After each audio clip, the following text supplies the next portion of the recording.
오늘은 마가복음 10장 17절에서 22절 말씀을 가지고 또 무엇을 얻으려 하는가 제목으로 함께 말씀을 나누고자 합니다. 한번 제목을 따라서 해보겠습니다. 또 무엇을 얻으려 하는가? 또 무엇을 얻으려 하는가? 네, 옆 사람과 같이 인사하겠습니다. 네, 세계적인 교회 잘 오셨습니다. 당신도 세계적인 사람입니다.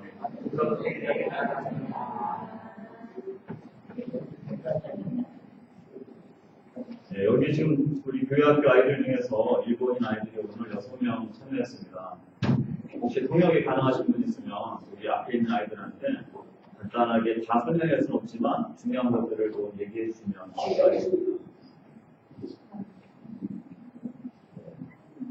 일본어가 좀 되시는 분들 있으면 네, 정윤수 집사님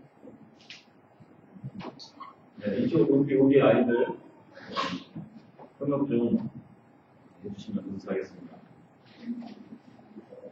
오늘 이제 통역하시는 분들이 연이어서 많이들 지금 한국 가시고 뭐 동경 가시고 미국 가시고 했습니다. 그래서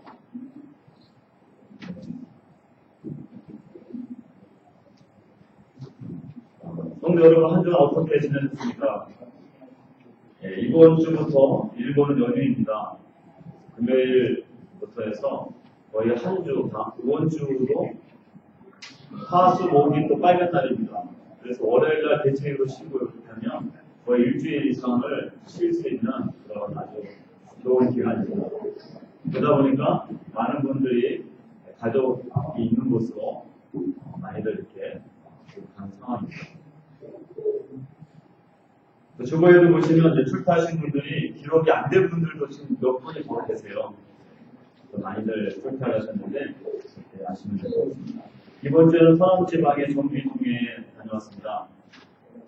저희 오키나와 교회는 제일장 기독교회라고 하는 교단이 있습니다. 그 교단 안에 서남 지역, 큐슈와 오키나와까지 해서 이 지역의 교회들이 연합해서 지방의 모임을 갖게 됩니다. 그곳에 이제 제가 서남 지방회의 가입식을 하러 갔다 왔습니다. 가입식이라고 해서 굉장히 많이 긴장도 하고 어떻게 하는 겁니까? 라고 했는데 앞에 나와서 질문을 하고 그 질문에 예, 그 한마디만 하면 끝나는 거였습니다. 그래서 그 예라고 하는 대답 한마디 잘하고 왔습니다. 그래서 가입이 됐고요. 후쿠오카에서부터 2시간 정도 야마구치 이번으로 가면 우베라고 하는 시가 있는데 우베 안에 우베 교회가 있습니다. 한인들이 그것 가운데서 살고 있고 일본인 분들도 있는데 교회가 이제 산 쪽에 있어서 전원교회처럼 정말 아름답게 지어진 교회였습니다. 그래서 회의를 하러 온 것이 아니라 마치 소풍을 온 것 같고 한편으로는 결혼식장에 와서 하객으로 참여한 것 같은 느낌이 들었어요. 그냥 주변이 그냥 벽이 없고 온통 그냥 이렇게 유리로 되어 있습니다. 유리 창문으로. 그러다 보니까 바깥 십자가가 안에 없고 건물 밖에 저 정원에 있는데 십자가가 딱 있어요. 그래서 그 십자가를 바라보면 됩니다. 그리고 식당도 그냥 다 유리로 되어 있어가지고 야 이거 진짜 하객으로 온 것 같다. 그런 느낌이 들었습니다. 근데 그곳에서 바깥에 잘 나가지도 못하고 아침부터 네, 저녁 시간까지 게임만 하다가 왔습니다. 네, 식사 반찬 가운데서는 한국인 교인 한 분이 산에 가서 산나물을 뜯어가지고 갖고 오셔서 이렇게 반찬도 준비해 주셨습니다. 얼마나 맛있게 먹었는지 모릅니다. 그리고 이번 지방에서는 정식으로 오키나와 교회 이제 담임 목사로서 제가 오키나와 교회 상황을 이제 보고 드렸습니다. 저희 교회에 교회학교 아이들이 늘어나고 있습니다. 그 증거 가운데 하나가 저희 집에 5째가 이제 나오게 됩니다. 그렇게 이야기하고 아이들이 이제 아이들이 늘어나는 거에 대해서 20명이 넘는 아이들이 이제 모이기 시작했습니다. 그렇게 이제 이야기 됐더니 후쿠오카 교회 목사님이 김인과 목사님이신데 저한테 이런 말씀하시더라고요. 박윤기 목사님은 생산적 선교를 하시는 것 같습니다. 생산에서 선교를 하시는 것 같습니다. 그렇게 칭찬해 주셨습니다. 그런데 이게 현실인 것 같아요. 교회들을 새롭게 신축하고 교회들이 예쁜 교회들을 갖지만 그 예쁜 교회 안에 아이들이 없어요. 교회학교 아이들. 후쿠오카 중앙교회도 건물을 정말 도시문제 예쁘게 지어놨는데 그 교회학교 아이들이 영화부까지 다 포함해서 5명이 있더라고요. 그래서 지금은 아름다운 교회가 있지만 그 아름다운 교회 안에 아름다운 아이들이 있어야 되는데, 왜냐하면 그 아이들은 이제 20년, 30년 후에 다음 세대의 아름다운 성전으로 지어질 아이들이죠. 그렇기 때문에 그 아이들이 있어야 되는 것입니다. 그 모습을 보면서 참 많은 생각을 하게 됐습니다. 오키나와 교회도 마찬가지죠. 하나님께서 오키나와 교회의 다음 세대가 없는 오키나와 교회는 비전이 없는 것입니다. 희망이 없는 것이다. 그렇지만 하나님께도 감사하게 올해 하나님이 4명의 자녀를 출산할 수 있도록 하나님이 축복해 주셨어요.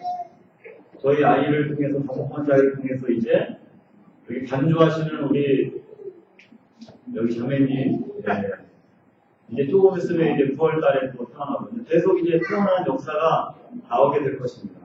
하나님께서 그렇게 이 축복의 또 생산을 통해서도 하나님이 얼마나 귀한 사역을 하시는지 우리가 보게 됩니다. 오늘 이제 말씀을 통해서 우리가 잘 아는 부자 청년의 이야기입니다. 이 말씀을 통해서 우리가 하나님께서 주시는 교훈을 듣고자 합니다. 다른 것보다도 이 본문 가운데서 하나님께서 우리에게 주시는 교훈들이 많이 있겠지만 그 가운데서 한 가지 중요한 부분은 무엇인가? 그것은 종교인들은 많지만 예수님을 따르는 진정한 제자가 없다는 것입니다. 오늘 본문 가운데 부자 청년 30대 초반에 고급관리였습니다. 재산도 많이 있었던 사람이었죠. 많은 계명을 지킬 정도 누가 봐도 종교심이 있는 사람이었습니다. 그런데 하나님은 그 종교인이 필요한 것이 아니라 예수님은 그 종교인이 필요한 것이 아니라 예수님과 함께 일할 제자, 예수님과 함께 동행할 주님의 제자를 예수님은 필요로 하셨던 거죠. 지금도 마찬가지입니다. 종교 행위를 하는 사람들은 너무나도 많이 있습니다. 후쿠오카에서 제가 지나가다가 건물을 봤는데 교회라고 하는 큰 간판을 봤어요. 너무나 신기해서 이 도심지에 큰 교회가 있구나 딱 봤는데 교회라고 간판은 한자로 교회라고 쓰여 있습니다. 그 앞에 김광교인가 하여튼 사람 이름이 들어있고 무슨 교회라고 들어있어요. 그래서 제가 물어봤죠. 후쿠오카 중앙대 목사님 물어봤더니 저것은 교회가 아니라 신흥 종교인데 불교계에서 나온 교회입니다. 불교인데 명칭을 교회라고 쓰는 거예요. 한자로 교회, 모일, 가르칠 때 모일 회자 써가지고 교회. 제가 깜짝 놀랐어요. 법당이라든가 무슨 사자를 써야 되는데 교회라고 그냥 공정하게 크게 글씨를 써놓은 거예요. 그 사람들 모르면 저게 교회인가 보다 들어갈 수 있는 거죠. 그렇게 종교인들이 많이 있습니다. 그렇지만 주님께서 오늘도 종교인을 찾으시는 것이 아니라 예수님을 따를 수 있는 한 명의 제자를 주님은 찾고 계신다는 거죠. 전라남도 신안군에 증도라고 하는 조그만 섬이 있습니다. 혹시 가보신 분들 계실 거예요. 증도. 이 섬은 한 명의 여인이 종교적인 그런 삶을 살지 않고 정말 예수님을 따르는 그 삶을 통해서 그 섬이 변화된 곳입니다. 그래서 이 섬은 천사의 섬이라고도 하고 천국의 섬이라고 하는 명칭을 갖고 있어요. 천국처럼 아름다운 이런 풍경도 갖고 있지만 사람들의 인심이 너무 좋다는 거죠. 왜 이렇게 사람들의 인심이 좋은가 알아봤더니 그 지역 섬 주민의 90%가 예수를 믿는 교인이라는 것입니다. 90%. 대단한 거죠. 신안군과 신안군 의회에서 조례를 개정해서 증도를 금연의 섬으로 만들었다는 겁니다. 금연하는 섬. 이 섬에는 주민이나 관광객들은 담배를 피울 수도 없고 판매할 수도 없다라고 얘기합니다. 그 섬이라고 하는 것은 우리가 잘 아는 것처럼 고기 잡으러 나가기 직전에 굿이나 제사를 하잖아요. 그런 게 많잖아요. 뭐 돼지머리 갖다 놓고 이번에 고기 잘 잡아서 안전하게 돌아올 수 있게 해주더라고 얘기하는데 이 섬에는 그게 없다는 거죠. 그리고 더 나아가서는 술집이 없습니다. 제가 놀라운 것들을 더 말씀드릴게요. 예, 이 증거라던 이 작은 섬에서 33명의 법조인이 나왔어요.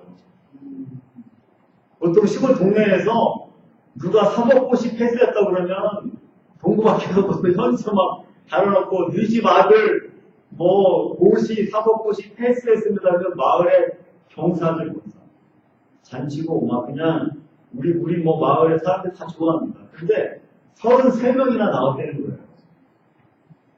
대단하지 않습니까? 이렇게 증거가 변화된 것은 한 여인이 그냥 종교적인 사람으로 종교 행위라는 사람으로 살지 않고 주님을 따르는 삶을 살았기 때문입니다. 그 여인의 이름이 문준경이라고 하는 여인입니다. 문씨입니다. 문준경. 이 여인은 아이를 낳지 못해서 시댁에서 쫓겨난 여인이었습니다. 지금으로부터 시대가 지금 시대가 아니라 1930년대에서 40년대입니다. 자살을 하려고 했다가 예수님을 믿게 되고 알게 됩니다. 그리고 나서 그 여인의 삶이 바뀌게 돼서 나를 만나주시고 나를 구원해주신 그 예수님의 은혜에 감사해서 전도하는 삶을 시작합니다. 그리고 1950년도 공산당이 쳐들어왔을 때 그 섬에서 순교를 당합니다. 근데 그 전까지 이 여인이 얼마나 많이 11개의 섬을 다니면서 전도를 했는지 10몇 개의 교회가 이 여인의 전도로 인해서 세워지게 됩니다. 그래서 사람들이 전도하는 사람이라고 해서 나중에 이 여인을 문준경 전도사라고 이름을 명칭을 붙여주게 됩니다. 이분의 영향을 받아서 이분이 6.25 때 순교라고 돌아가시고 전쟁이 끝났을 때 얼마나 많은 그 장례에 참여하는 사람들이 왔는지 김구 선생님이 돌아가셔서 국장으로 할 때보다도 더 많은 사람들이 그 장례식에 참여됩니다. 이분의 영향을 받아서 목회자만 100명이 넘게 나왔습니다. 목회자가. 우리가 잘 아는 CCC 설립자인 김준구 목사님도 이분의 영향을 받았고 한기총 총회장을 하셨던 중앙성결교회 동대문에서 가까운 성결교회에서 되게 유명한 교회가 있습니다. 그 교회 원로 목사님 이만식 목사님도 이분의 영향을 받았습니다. 한신대 탐담학 교수 정태기 목사님이라고 하는 분도 그 안에 또 포함됩니다. 우리가 알지 못하는 많은 분들이 영향을 받았던 거죠. 한 사람이 그냥 종교적인 행위로 끝나는 것이 아니라 예수님을 따르는 그 삶, 하나리 미랄이 죽으면 많은 열매를 맺는다고 했던 그 말씀처럼 문준경이라고 한 여인을 통해서 이렇게 연합하고 아이도 못 낳아서 자살하려고 했던 그 여인의 한 사람을 통해서 주님께서 이렇게 섬 전체를 바꿔 놓으신 것입니다. 하나님이 찾으시는 것은 돈도 아니고 방법도 아닙니다. 성공이 아닙니다.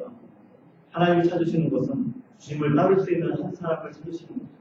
그 한 사람을 통해서 주님이 엄청난 일들을, 역사에 획을 그을 수 있는 일들을 주님은 지금도 행하신다는 것입니다. 오늘 오키나와 교회에서 예배드리시는 오키나와 성도님들과 관광 오신 분들 가운데서도 이런 믿음의 성도들이 되시기를 주님의 이름으로 축원합니다. 오늘 본문을 통해서 두 번째 우리에게 주는 교훈은 영생이라고 하는 것은 또 다른 스펙, 한국에서는 스펙이라는 말을 많이 씁니다. 스펙, 자격증이 아니라는 거죠. 영생은 또 다른 스펙과 자격증이 아니라는 것입니다. 오늘 부자 청년은 모든 계명을 지키고 사회적으로 출세했고 거기에다가 부자에서 이 세상에 어떤 것들도 이제 더 이상 필요 없을 정도의 삶을 산 사람입니다. 이 세상의 것들은 이제 더 이상 뭐 관심이 안 가는 거예요. 아마 이런 삶을 원하시는 분들이 계실 겁니다. 나도 그렇게만 살아왔으면 좋겠다. 이 세상에 있는 것들 더 이상 내가 갖고 싶은 게 없어. 이런 삶을 사시는 분들이 있을지도 모르겠어요. 근데 오늘 본문에 나오는 이 사람은 정말 세상에 아쉬울 것이 없는 사람이었습니다. 외모는 어땠을까? 제가 생각해봤어요. 외모는 어땠을까? 근데 외모에 대한 것은 잘 나오지 않았어요. 뭐 외모가 뭐 이렇게 괜찮다 뭐 이런 표현이 안 나오고 보니까 그런데 여기에서 다른 것은 모르겠지만 이 사람에게 뭔가 한 가지 부족한 것이 있었는데 그것은 바로 영생이라고 하는 거였어요. 이 사람이 있는 것은 내가 다 소유했고 다 가진 것 같은데 어떠한 청년이 나타나서 갑자기 회개하라 천국이 가까이 왔다. 천국에서 이야기하고 하나님 나라가 어떻게 이야기하는데 도대체 그거는 어떻게 되는 거지? 그걸 어떻게 해야 되는 거지? 관심이 생기기 시작한 겁니다. 영생이라고 하는 것에 관심이 생기기 시작한 거예요. 그래서 이 부자 청년이 주님께 나옵니다. 근데 이 청년에게는 영생에 대해서는 관심이 있었지만 주님에 대한 신앙 고백은 없었습니다. 오늘 본문 우리가 말씀 읽었던 본문을 보면 17절 말씀을 한번 읽어보겠습니다. 17절 말씀 시작. 예수께서 길에 나가시되 마땅히 달려가서 그러자 하나만 주님이여 내가 무엇을 하여야 영생을 얻으리까. 예수님에 대해서 뭐라고 지금 얘기합니까? 뭐라고 부릅니까? 선한 선생님이라고 부릅니다. 보통은 예수님께 나오는 사람들은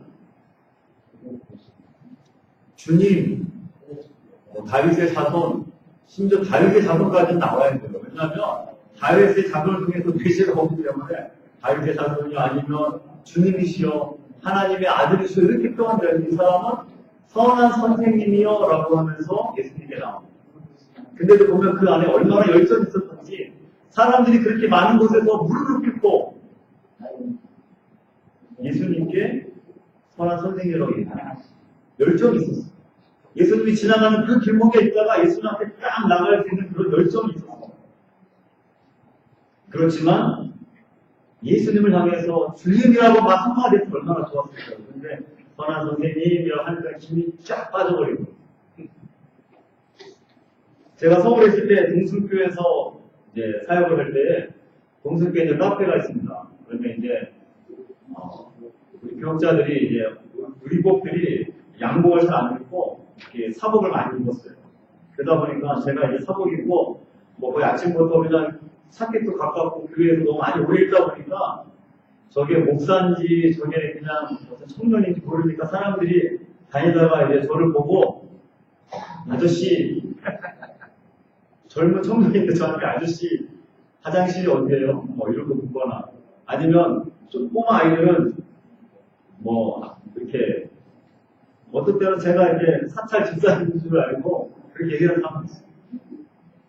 제가 그거 딱 보면 이 사람이 우리 교회 교인인가 아닌가 그걸 금방 구분하게 돼요. 근데 예수님에 대해서 호칭이 선한 선생님이라고 하는 사람과 주님이라고 하는 것 가운데서는 분명하게 차이가 있습니다. 그것이 바로 신앙 고백이 있느냐 없느냐 차이점이에요. 영생에 대해서 관심은 있지만 정말 이 청년이 원했던 것이 무엇일까? 다시 한번 이 신앙 고백이 없는 선한 선생님이라고 하는 이 호칭 가운데 우리가 생각해 볼 수 있게 됩니다. 이 땅에서 잘 먹고 자신의 재산을 축적하는 것, 그 재산으로부터 자신의 비전을 성취하는 것, 그렇기 때문에 영생이라고 하는 것은 이 청년에게 과연 어떤 의미였을까? 그것은 또 하나의 스펙이고 또 하나의 자격증에 불과하는 거죠.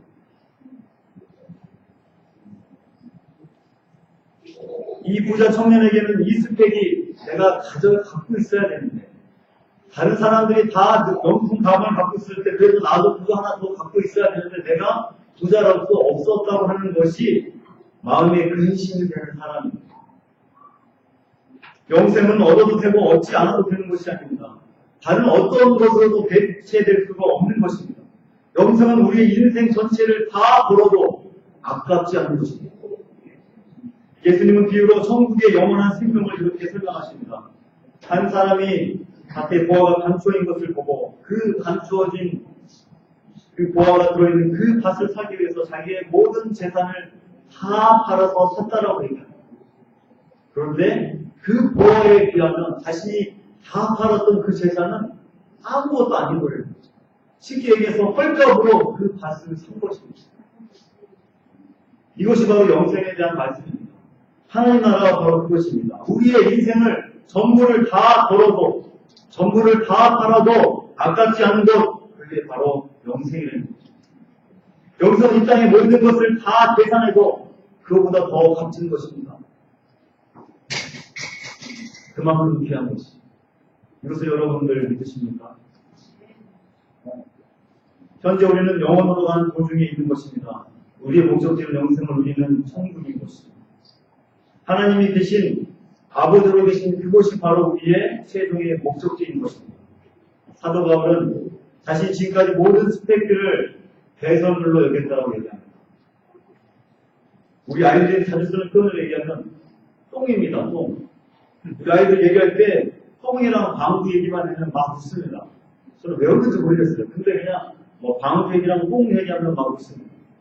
제가 넷째 아이 우리 하원이를 출산하게 될 때 제가 새롭게 알게 된 게 있습니다. 그것은 뭐냐면 태아에 있는 아이가 엄마 뱃속에서 똥을 쌉니까? 안 쌉니까?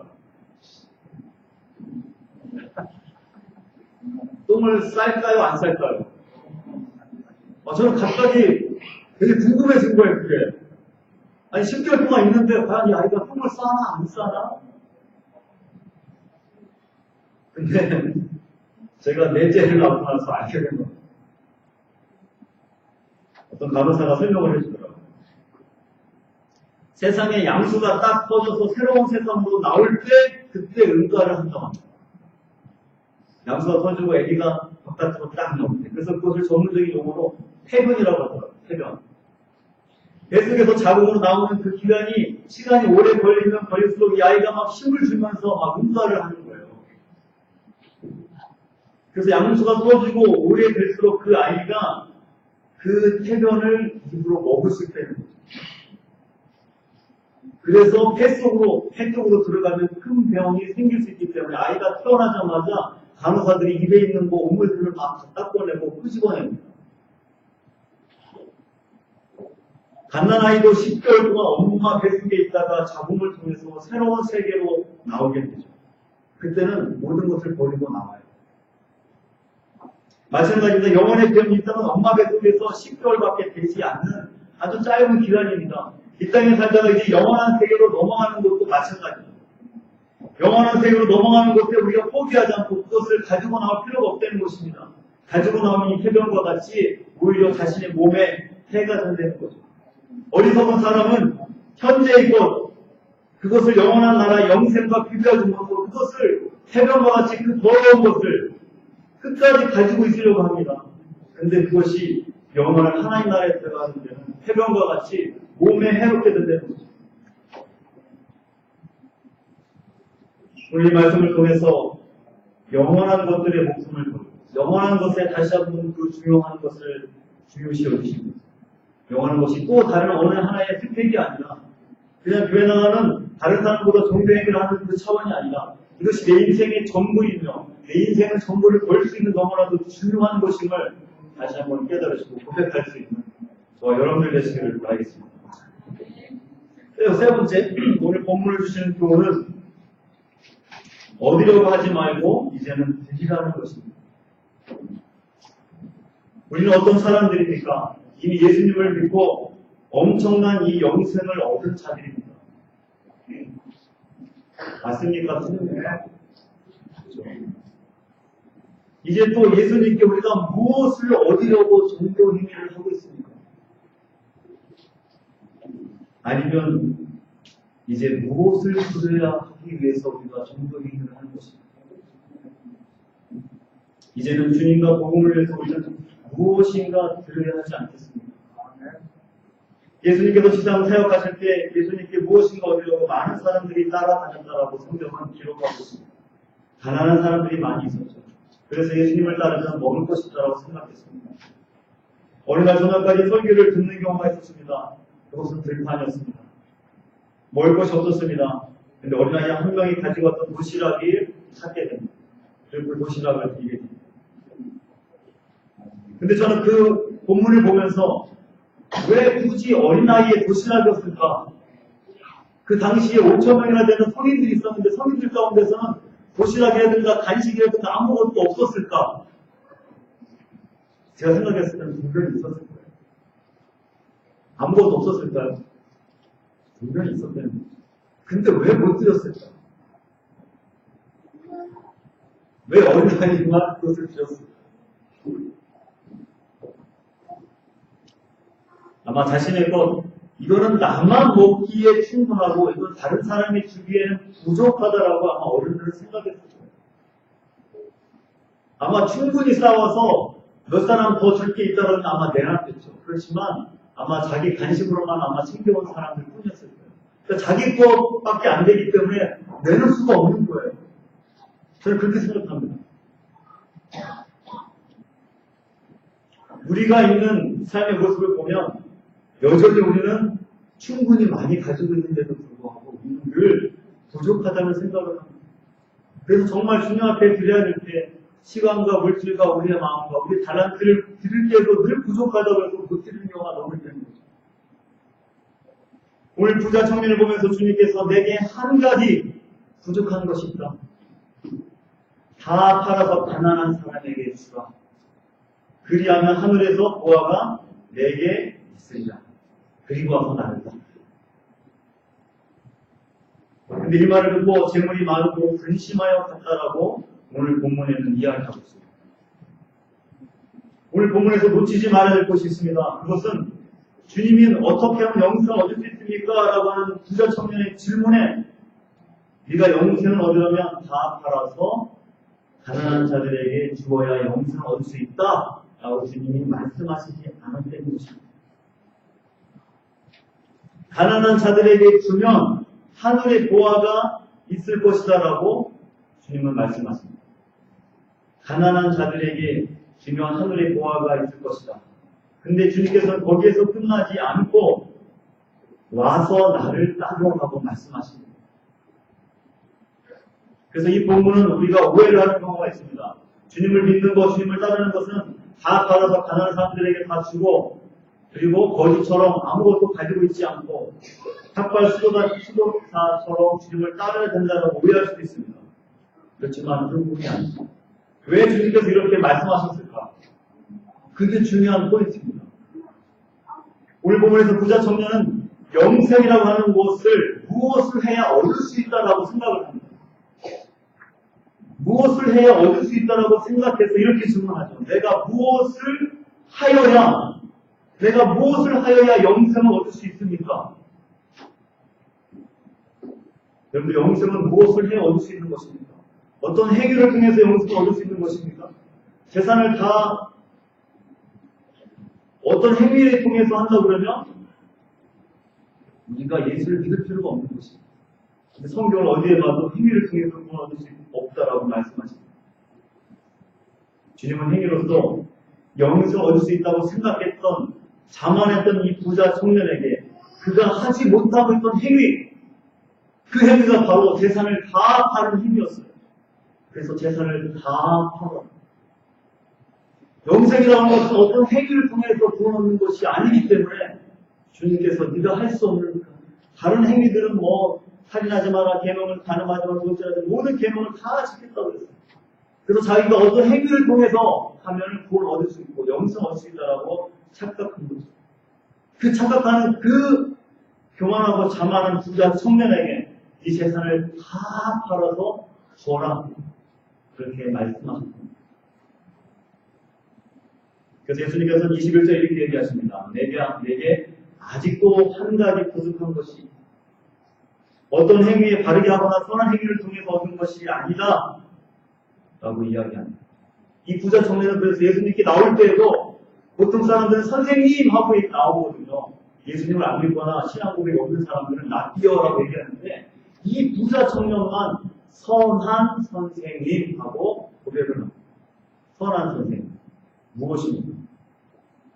자기가 지금까지 선한 행위를 많이 했다는 것입니다. 그래서 예수님같이 선한 선생님이라면 내가 한 착한 행실을 인정해주고 나를 칭찬해주지 않을까 라고 하는 마음으로 예수님께 나아갈 때 선한 선생님하고 고백했기 때문에.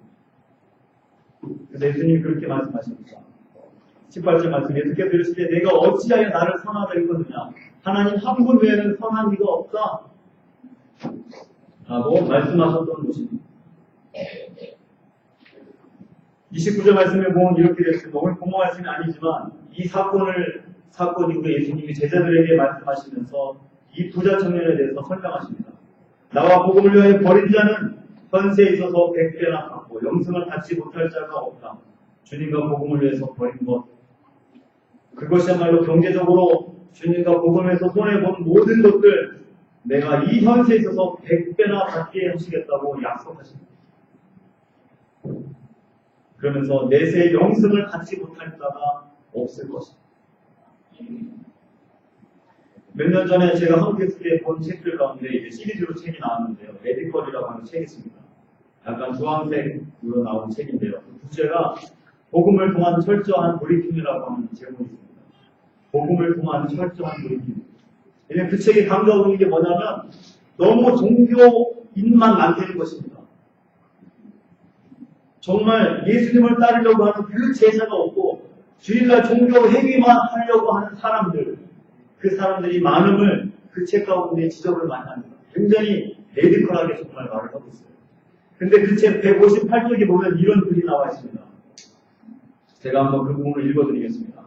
개인적으로는 스스로 부자라고 생각해 본 적이 한 번도 없다. 아마도 누구도 마찬가지일 것이다. 오늘 예배 가운데 참여하신 분 중에 나는 부자다 라고 생각하시는 분 있습니까? 저는 부자라고 생각합니다. 네. 근데 이 책이 이렇게 나옵니다.